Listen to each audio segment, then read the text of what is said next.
బెజవాడ బేబక్క ఎంట్రీని ఎవరూ ఊహించి ఉండరు. ఎందుకంటే బెజవాడ బేబక్క పేరు చాలా రోజుల నుంచి సోషల్ మీడియాలో సర్క్యులేట్ అవుతున్నప్పటికీ చాలామంది బెజవాడ బేబక్క ఎందుకు వస్తుంది, ఇదంతా ఫేక్ న్యూస్ అని కొట్టిపారేశారు. కానీ ఒక్కసారిగా బెజవాడ బేబక్క స్టేజ్ పైకి వచ్చి ఆడియన్స్తో పాటు నాగార్జున గారికి కూడా షాక్ ఇచ్చింది. ఎందుకంటే నాగార్జున గారు బెజవాడ బేబక్కని పిలిచేసరికి మొదట తను రాకుండా ఒక అమ్మాయితో హార్ట్ సింబల్ని పంపిస్తుంది.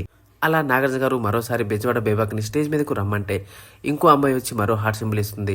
అలా నాగార్జున గారు 2 సార్లు షాక్ తిని బెజవాడ బేబక్క నిన్ను 3వ సారి పిలుస్తున్నాను, రాకపోతే ఇంక నువ్వు అట్నుంచి అటే వెళ్ళిపో అంటూ భయపెట్టేసరికి ఇక బెజవాడ బేబక్క అయితే వచ్చేసింది. ఇక అంతేకాకుండా వస్తూ నాగార్జున గారి మీద చాలా మంచి పంచులు వేస్తూ, అంతేకాకుండా మీరంటే నాకు ఇష్టం అంటూ ఇలా రకరకాలుగా నాగార్జున గారిని ఫ్లర్ట్ చేసే ప్రయత్నం కూడా చేసింది.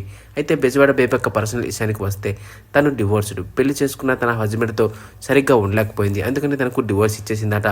ఇక ఆ తర్వాత తను తరచూ యూఎస్ వెళ్తూ కొన్ని షోస్ అయితే చేస్తూ ఉంటుంది. అంతేకాకుండా బెజవాడ బేబక్క చిన్నప్పటి నుంచే పాటలు పాడటం ఇలాంటివన్నీ కూడా చాలా బాగా నేర్చుకుందంట. అయితే ఇప్పటి వరకు వచ్చిన అందరి కంటెస్టెంట్లో కూడా కాస్త హైపర్ యాక్టివ్గా బెజవాడ బేబక్కనే ఉంది. మరి చూడాలి హౌస్లో తన గేమ్ ఎలా ఉంటుందో.